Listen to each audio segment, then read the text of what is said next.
श्री गुरुदेव दत्त. श्री गुरुदेव दत्त परब्रह्मणे नमः. अध्याय 30वा. मृत द्विज भार्या शोक, तिला ज्ञानोपदेश. नामधारक श्री गुरुचरित्र नामक ज्ञानामृताचा स्वीकार करायला आतुर होता. त्यामुळे त्याने सिद्धमुनीच्या चरणाला भक्तिभावाने शरण येऊन हात जोडून त्यांच्यापाशी अत्यंत विनयपूर्वक प्रार्थना करू लागला. हे विश्वपालक जगद्गुरु सिद्धमुनी, आपण भवसागरात बोललेल्या आम्हा सर्वांची नौका आहात. अज्ञानरूपी अंधकार दूर करणारी ज्योत आपण आहात. आपण माझ्यावर कृपा केल्यामुळे माझा उद्धार झाला. मला गुरुस्वरूपाची किंचित जाणीव झाली. आपल्या अनुग्रहानेच मला परमार्थिक मार्ग सुगम्य झाला. गुरुपदेशाशिवाय आध्यात्मिक उन्नती होत नाही. श्री गुरुचरित्रामृत पाजून आपण माझ्यावर जन्मजन्मांतरी न फेडण्यासारखे मोठे उपकार केले आहेत. श्री नरसिंह सरस्वतीचा महिमा चमत्कार श्रवण करून माझे मन श्री गुरुचरणी खेचले गेले आहे. पूज्य गुरुवर्य, आपण माझ्यावर दया करून श्री गुरुचरित्राचा पुढील भाग निरूपण करण्याचे उपकार करा. शिष्याच्या प्रार्थनेने सिद्धमुनी प्रसन्न झाले. योगेश्वरांनी त्याला प्रेमाने आलिंगन दिले आणि सांगितले, प्रिय शिष्या, तू धन्य आहेस. तुला गुरुकृपा प्राप्त करण्याचे भाग्य लाभले आहे. श्री गुरुचरण कमलात लीन होऊन तू सफल झालास. असाध्य असलेला हा भवसागर तू पार केलाच आहेस. अध्यात्माशी संबंधित तुझा सर्व कामना पूर्ण होतील यात संशय नाही.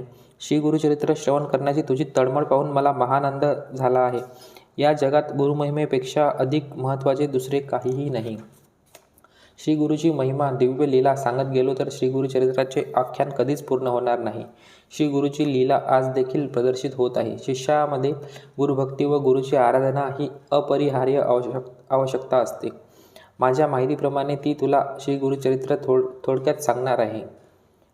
मी तुला श्री गुरुचरित्र थोडक्यात सांगणार आहे. लक्षात ठेव, श्री गुरुचरित्र हे गुरुप्रती असलेल्या भक्तीच्या तीव्रतेसाठी एक प्रभावी साधन आहे. त्रिमूर्ती स्वरूपी श्री दत्तात्रेयस श्री नरसिंह सरस्वती रूपात गाणगापुरी अवतरले व तेथे वास्तव्य करून त्यांनी अनेक महिमा प्रकट केल्या.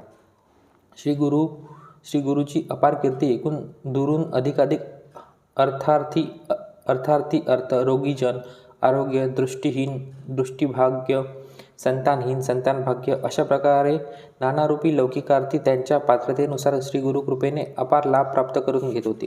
पुण्यवंतांनी तर आंतरिक शांती व आनंद अनुभवला होता.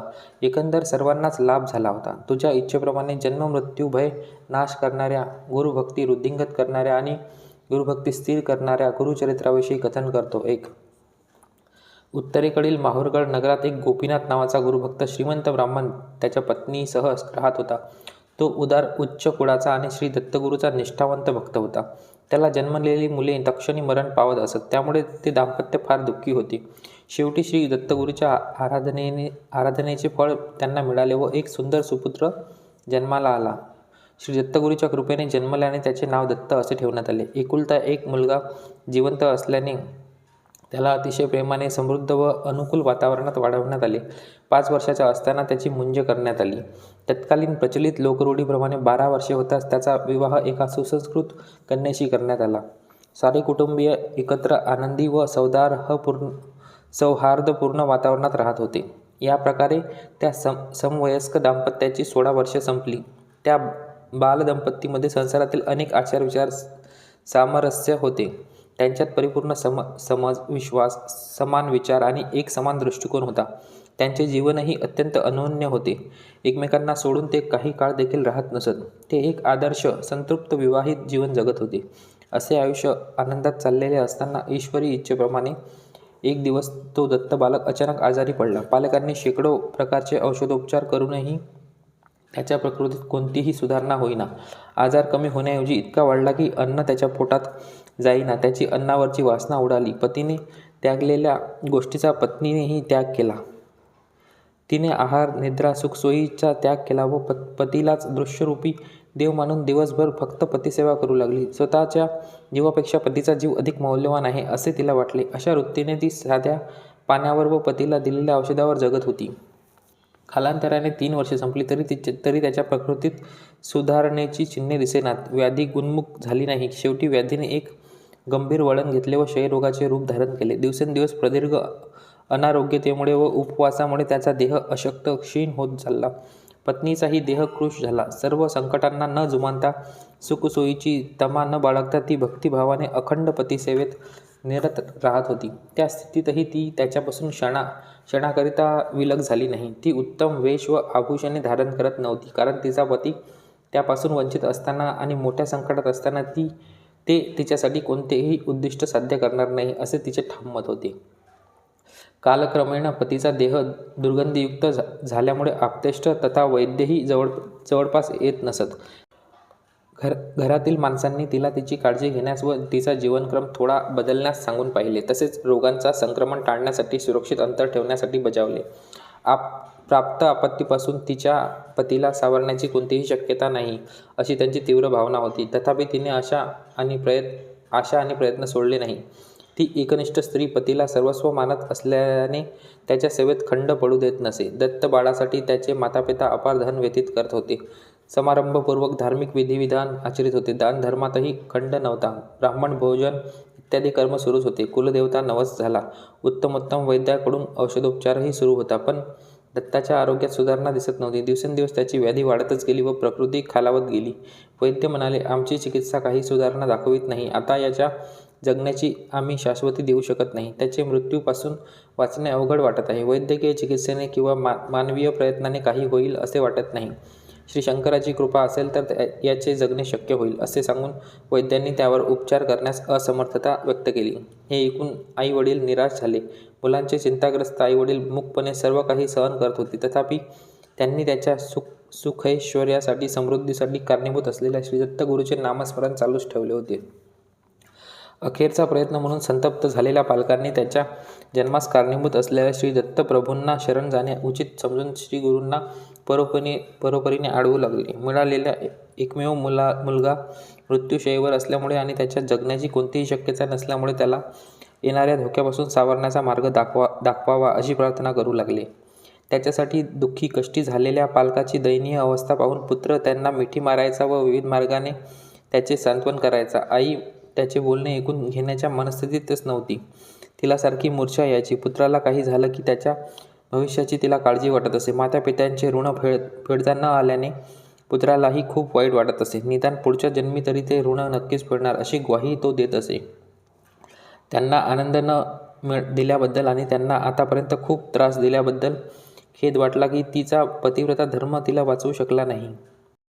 त्यांना आनंद न दिल्याबद्दल आणि त्यांना आतापर्यंत खूप त्रास दिल्याबद्दल त्याला पश्चाताप व्हायचा. पत्नीची योग्य पद्धतीने काळजी घेण्यास असमर्थ असल्यामुळे त्याने तिला संवेदना व्यक्त केली. त्याला खेद वाटला की तिचा पतिव्रता धर्म तिला वाचवू शकला नाही. त्याची बायको त्याचे पाय धरून रडायची व विनवणी करायची की तिला पतिवियोगाचा आघात सहन करणे शक्य नसल्याने त्याचा वियोग होऊ नये. अंतिम क्षणापर्यंत त्याची जीवनसाथी म्हणून त्यांच्यासोबत राहून अंत्यविधीसाठीही त्यांच्यासोबतच राहणार असे ती म्हणायची. त्याचा मृत्यू वेगाने त्याच्या जवळ येत असल्याची जाणीव दत्ताला होती. तेव्हा त्याच्या मरणोत्तर जर पत्नीला समाधानकारक आयुष्य सासरी मिळत नसले तर तिने माहेरी जाऊन राहावे असे त्याने सुचविले. पतिव्रता धर्माचा तिने योग्य सांभाळ करावा असा आशीर्वाद त्याने दिला. हे सारे ऐकून घरातील सर्वजण दुःखाश्रू गाळू लागले. मातापिता तर उच्च स्वरात रुदन करू लागले. एक दिवस आपल्या सासू सासऱ्याचे सांत्वन करीत त्याची पत्नी म्हणाली, पूज्य जन हो, तुम्ही निश्चिंत राहा. श्री दत्तगुरूंचा कृपा कटाक्ष माझ्या पतीवर आहे. माझा नवरा श्री गुरुकृपेस पात्र झाल्यामुळे आम्ही का चिंता करावी बरे. मृत्युंजयाच्या अनुग्रहाने माझे पती निश्चित जगतील यावर मला खात्री आहे.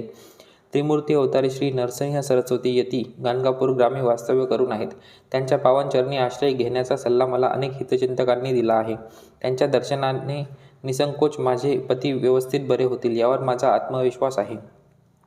आम्ही लवकरात लवकर निघायला हवे. कोणत्याही प्रकारचा संकोच भीती न बाळगता कृपया आम्हाला गाणगापूरला जाण्यास परवानगी द्या व शुभाशीष द्या. ज्येष्ठांना तिचे म्हणणे पटले व त्यांनी त्यांना जाण्याची संमती दिली. तीव्र व्याधीने पीडित तिच्या पतीला निद्रावस्थेतच पलंगावरून घेऊन ती मुलगी गुरुदर्शनाच्या दृढ श्रद्धेने निघाली. घरातून निघताना तिने त्यांना सांगितले की एकदा गाणगापुरात पोहोचल्यावर आणि तिथे श्री गुरुजींना भेटल्यावर सर्व काही ठीक होईल. कोणत्याही प्रकारे शंका होऊ नये असे सासू सासऱ्यांना बजावून त्यांना नमस्कार केला. तिने सांगितले की कुलदेवतेवर ठेवलेली श्रद्धा कधीही व्यर्थ होणार नाही. तसेच गुरु आणि देवावर त्यांनी ठेवलेला विश्वास फळ दिल्याशिवाय कधीही वाया जात नाही. गुरु भेटीच्या नंतर अनुकूल परिणामाबद्दल मनात कोणतीही शंका न आणण्याचे आवाहनही तिने केले व निघण्यापूर्वी त्यांना नमस्कार केला. त्यांच्या यात्रेचा उद्देश सफल हो व तिला अखंड सौभाग्य प्राप्त हो असा आशीर्वाद सासू सासऱ्यांनी दिला. त्यांनी विश्वास ठेवला की सुनेच्या पुण्याईमुळे त्यांना एकुलता एक मुलगा जिवंत राहील आणि सुयोग्य अवस्थेत घरी परतेल. ती युवती तिच्या व्याधीग्रस्त पतीला डोलीत बसवून गाणगापुराच्या दिशेने प्रयाणास आरंभ करू लागली. प्रयाणाच्या अधूनमधून पतीचा रोग वृद्धिंगत होत असे व त्रिदोषांमुळे वात, कफ, पित्त त्याला पीडा होत असे. पण पत्नीने धीर सोडला नाही. अति प्रयासपूर्वक ती गाणगापूरच्या महाद्वारापर्यंत पोहोचली. तिथे तिला लोकांकडून कळले की श्री नरसिंह सरस्वती गुरुजी अनुष्ठानानिमित्त संगमावर गेले आहे. डोलीला संगमाच्या दिशेने घेऊन जात असताना मध्येच पतीचे प्राणपक्षी उडून गेले. त्याने हे पार्थिव जग सोडले. तिला पतिवियोग सहन होईना. शोकावेशात ती दगडावर डोके आपटीत जमिनीवर लोळण घेत सुरी पोटात खुपसून घेण्यास सिद्ध झाली व आक्रोश करू लागली. हे गुरुनाथा, तुम्ही माझ्या व्याधीग्रस्त पतीचे रक्षण करण्यास समर्थ आहात. या श्रद्धेने आणि आत्मविश्वासाने मी त्यांना तुमच्यापर्यंत घेऊन आले. आपल्या कृपेने माझे पती नक्कीच वाचेल अशी ग्वाही देऊन त्यांना त्यांच्या मातापित्यापासून विलग करून गाणगापुराला घेऊन आले. मी परमपापी दैवहीन आहे. माझी सर्व आशा आकांक्षा निरर्थक झाल्यात. आईवडिलांपासून मुलाला मी वेगळे केले आहे आणि इथे आणून त्याच्या मुलाच्या प्राणहानीला कारणीभूत झाले. मी निर्दोष स्त्री आहे. त्यांचा रोग गुण व्हायचा सोडून त्याच्या प्राणाचे अपहरण झाले. मीच पतिहंतक झाले ना. देवपूजेसाठी देवळात गेल्यावर ते देऊळ अंगावर पडून घात झाल्यासारखे झाले ना. तीव्र उन्हामध्ये वाटेत जाताना आश्रय घेण्यासाठी झाडाच्या सावलीत गेली तर झाडच अंगावर पडल्यासारखे झाले ना. गुरुस्थानी विश्वास ठेवून काहीच प्रयोजन झाले नाही. शेवटी माझ्याजवळ जे राहिले ती फक्त उदासीनता. माझे पती नव्हे. अंतगोतत्वा मला या दुःखालाच सामोरे जायचे होते. मी तर दैवहीनच आहे. अशा प्रकारे स्वतःची अवहेलना करीत तिने शोक व्यक्त केला. ती दुःखित झाली व स्वतःच्या भाग्यहीनतेविषयी निंदा करीत ती रुदन करू लागली. तिच्या रडण्याला शोकाला सीमा नव्हती. त्या युवतीची करुणाजनक स्थिती बघून जमलेले सारे लोक तिचे सांत्वन करीत होते. कोणी म्हणाले, हे ताई, तुम्ही विनाकारण दुःख का करत आहात? विवेकाने व तर्कशुद्धपणे विचार कर आणि वास्तवाचे कौतुक कर. या जगातील प्रत्येक गोष्ट नियतीप्रमाणे चालते. आम्ही भाग्यरेषेच्या बाबतीत काहीही करू शकत नाही, म्हणून आम्ही असहाय्य आहोत. काळ सर्वस्व ठरवतो आणि नियंत्रित करतो. या जगात घडणाऱ्या घटनांना कोणीही जबाबदार नसतो. मृत्यूपासून कोणीही सुटू शकत नाही. त्यांच्या उपदेशाने तिला दिलासा मिळाला नाही. सर्वांनी अनेकविध प्रकारे तिला समजावण्याचा प्रयत्न केला, पण तिचे समाधान होईना. तिला तिच्या आयुष्यातल्या भूतकाळातील घटना आठवल्या. तिला चिंता सतावू लागली. पतीला आईवडिलांपासून लांब असलेल्या गाणगापुराच्या गुरुस्थानी आणून मी पतीच्या अंताला कारणीभूत झाले ना. त्यांना वाचवण्यासाठी श्रीगुरूच्या सान्निध्यात येऊन काही प्रयोजन झाले नाही. माझ्या पतीला मीच मारल्यासारखे झाले. मी सर्वस्व गमावले. लहानपणापासून तसेच विवाहानंतरसुद्धा मी श्रद्धापूर्वक जे काही व्रतवैकल्य आचरले, आराधना, पूजा केल्यात, अनेक जे धार्मिक विधी केले, ते सारे पुण्यकर्म विफल झाले. मला कोणत्याही देवाचा अनुग्रह झाला नाही. मी मागल्यापासून वंचित झाले, अनाथ झाले. राहिलेले जीवन जगण्यास मी कोणाला शरण जाऊ? आता मला पुढे पर्याय, काय गती? बालविधवा म्हणून मी कसे जगू? असे परोपरीने मनात रुदन करू लागली. एकूण त्या बालिकेला पतिवियोग सहन होत नव्हता. आपल्या आनंदमय दाम्पत्य जीवनाच्या क्षणांचे स्मरण करीत ती दुःखित हृदयाने विलाप करीत होती. हे प्राणेश्वरा, तुम्हाला जिवंत ठेवण्याच्या आशेने मी तुम्हाला तुमच्या प्रिय पालकांपासून वेगळे केले आणि तुम्हाला या ठिकाणी आणले, पण तुमचा जीव वाचण्याऐवजी मी तो काढून घेतला. ही बातमी कळल्यानंतर तुमचे असहाय्य दीन जन्मदाते प्राणत्याग करतील, हे निश्चित. त्यामुळे तुम्हा तिघांच्याही वधाचे पातक माझ्या माथी बसेल व कलंकाचा भार मला सतत वाहावा लागेल. मी अपकीर्तीला पात्र होईल. माझा अपराध क्षमायोग्य नाही. मी महापापी आहे. तुमच्या जन्मदात्यांना मी माझे तोंड कसे दाखवू? त्यांच्यासमोर कसे जाऊ? गुरुच आपल्याला मार्ग दाखवतील असे समजून प्रामाणिकपणे मी त्यांना शरण आले. तथापि माझ्या दुर्दैवाने त्यांनीही माझा हात सोडलेला दिसतो. आता मी करू तरी काय? ती तिच्या भावी जीवनाच्या उपयुक्ततेबाबत व भविष्याबाबत नैराश्यपूर्ण होती. तिचा विलाप चालू असताना तिथे एक भस्मलेपित जटारुद्राक्षधारी योगी पुरुष हाती त्रिशूळ धरून तिच्यापाशी आले. त्यांनी तिला जीवनाचे तत्त्वज्ञान निरूपण केले. हे बालिके, उगाच दुःखी होऊन का रडत आहेस? विधिलिखित कोणीही ओलांडू शकत नाही. सर्व काही घडवून टाकतो. प्रारब्ध कुणालाही चुकत नाही. आजपर्यंत जन्मलेला कुणीही अमर झाला नाही. प्रत्येकाच्या पूर्वकर्मानुसार संयोग वियोग सुखदुःख हे सर्व घडतात. हे जाणून घे की या जगातील सर्व संबंध क्षणभंगूर आहेत. गत अनेक जन्मी कोण कुठे जन्मले होते, कोण कोणाचे संतान होते, असे असताना सतीपती, पितापुत्र, मातापुत्र हे सर्व संबंध कुठले? पुढील जन्मात हे संबंध राहतील याची खात्री काय आहे? मायानिर्मित मोह आसक्तीच आपल्या मनात अवास्तव विचारांना जन्म देणे आणि आपल्याला भौतिक वस्तूच्या मागे जाण्यास प्रवृत्त करते. अज्ञानामुळे अशा प्रकारचे विचार उद्भवतात, पण ते सत्य नव्हे. आमच्या सर्व मनधारणा व अनुमान काल्पनिक असतात, म्हणून त्या गांभीर्याने घेतल्या जाऊ नयेत. जसे वाहत्या पाण्यात अनेक प्रकारची काष्ठ एकत्र येतात, पण थोड्याच क्षणात ती पसरून जातात, तसेच संध्यासमयी संबंध परिचय नसणारे अनेक पक्षी झाडावर आश्रय घेतात, परंतु सूर्योदय होताच विविध दिशेला उडून जातात. त्याचप्रमाणे निरंतर फिरणाऱ्या या संसार चक्रात सतीपती, मातापुत्र, भाऊ बहीण संबंध स्थिर नसतात.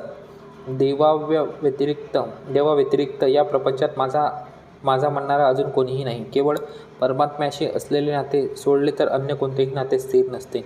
जनन मरण हे दोन्ही सत्य नव्हे, केवळ आत्माच परम सत्य आहे. फक्त मृत्यू आणि कीर्ती अजरामर असतात. पंचभूतात्मक शरीरावर शोक करण्यासारखे काहीच नाही. तू विनाकारण इतका विलाप करीत आहेस. साऱ्या घटना पूर्वकर्मानुसार निर्धारित असतात. ब्रह्मलिखिताला कोणीही आवाहन वा प्रतिकार करू शकत नाही. सर्व परमात्म्याच्या संकल्पाप्रमाणेच चालते. एखाद्याची जगण्याची अवधी, सुखदुःख, शिक्षण इत्यादी त्याच्या कर्मफलावर अवलंबून असते. प्रचंड पुण्यबलाने, निश्चल गुरुभक्तीने एखादा महात्मा कर्मफल पार करू शकतो. सर्वाला काळ कारणीभूत आहे. हा संपूर्ण प्रपंच कर्माधीन आहे. कोटी कोटी कल्प आयुर्मान असणाऱ्या देवतांनाही मरण चुकलेले नाही. जेवढे आयुष्य आहे तेवढे जीवन असते. तू कितीही प्रयत्न केले तरी त्याचा प्राण परत येणार नाही. हे काही आकस्मिक नाही. सर्व काही योग्य समयी घडत असते. जन्मापासूनच मृत्यू सावलीप्रमाणे पाठलाग करीत असतो. या नाशवंत देहासाठी शोक करण्यात अर्थ नाही. असह्य वस्तूंनी युक्त असलेल्या नश्वर देहाचा विचार तू सोड. दुःख करणे थांबव व शाश्वत अविनाशी परमात्म्याविषयी चिंतन कर आणि या संसारातून पार कसे व्हायचे त्याचा मार्ग जाणून घे. त्या महात्म्याच्या ज्ञानबोधाने ती प्रबुद्ध झाली. ती शोकमुक्त झाली व तिला समाधान मिळाले. त्यांना हात जोडून वंदन करून ती म्हणाली, हे स्वामी महाराज, परदेशाहून इथे आल्यामुळे मला कुणीच नातलग नाहीत. आता तुम्हीच माझे मातापिता आहात. अशा क्लिष्ट समयी योग्य उपदेश करून माझा उद्धार करा. सध्या माझे मन बुद्धी पूर्णपणे काळवंडली आहे आणि मी मानसिकरित्या निष्क्रिय आहे. पतिवियोगाच्या तणावामध्ये असल्याने मला योग्य अयोग्य काहीही समजत नाही. माझ्या मनाला अंधुक प्रकाशाने घेरले आहे. मी आता काय करू? इहपर श्रेय मिळवण्यासाठी व भवसागर पार करण्यासाठी कोणता मार्ग अनुसरणे योग्य आहे? मला योग्य मार्गदर्शन करावे. भानावर येऊन अशा प्रकारे तिने विनवणी केली. तिच्या विनम्र प्रार्थनेने ते योगीश्वर प्रसन्न झाले आणि स्त्रियांच्या आचारविचाराविषयी विवरण करायला सिद्ध झाले. असे सिद्धमुनी नामधारकाला कथन करत आहेत. इथे परमकल्याणकारी श्री गुरुचरित्राचा 30वा अध्याय संपन्न होतो. श्री गुरुदेव दत्त. श्री गुरु दत्तात्रयार्पणमस्तु. श्री स्वामी समर्थ.